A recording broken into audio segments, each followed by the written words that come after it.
dad's a cool canoe builder and my grandfather's a cool canoe builder. But I like to go fast.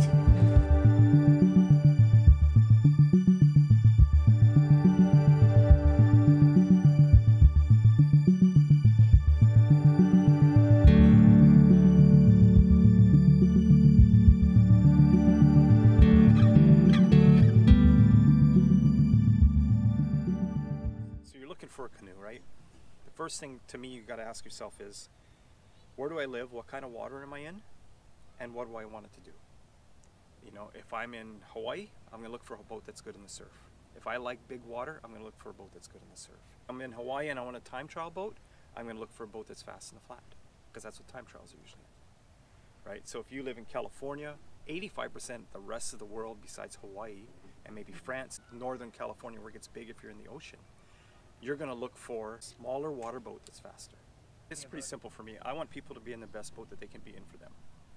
You know, so if someone comes up to me in Hawaii and they say, I want to try a kahele, and I go down the demo, the first thing I'm going to say is, what water do you paddle in Hawaii? Are you inside the bay at Kailua Beach? Are you Waikiki? Are you Hawaii Kai runs? Are you using it for time trial? If they say, I want to do Maui to Molokai on a big day, or Makapu or Molokai to Oahu on a big day, anybody up to about 185 pounds, I say 165 to 185 is really good in this boat till about 4 or 5 feet.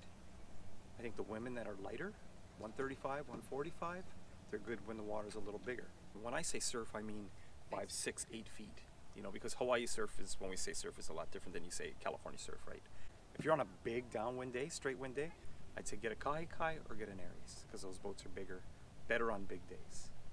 If you are in California, you want to race and go fast right now, get a Kahele. It is the fastest boat in those waters at this time. Big water boats or surfing boats are going to have more volume in the middle. Usually more rocker, but a lot more volume. That keeps you up on the wave, that keeps you higher out of the water, that helps you carry the bump. So if that boat, you take it into small water or flat water, now you're pushing water, you're slower, right? So it kind of depends on what you want to get.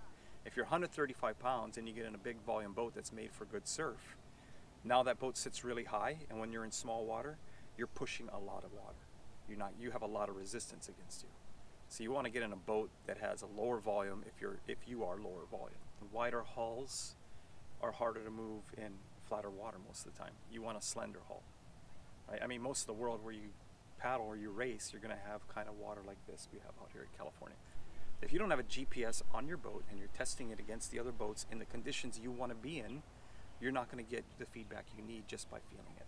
There's very few people out there that can just go, I can feel the speed of this, you know, because different boats give you different sensations. You know, and all the builders, we kind of know what we went after for the boats. You're not going to have a boat that works for a 200-pound guy work really well for a 140-pound woman. Right? Different boats, different waters, different size people. If you're going to buy a boat, you want to get the right boat for you, and you want to get the right boat for the conditions you're in. If you have any questions about boats and where you are and where you live and what's best for you, absolutely get a hold of me. And you can go to our website, Puakea Designs, and you go to puakeadesigns@gmail.com. Just want you to be in the right boat for you.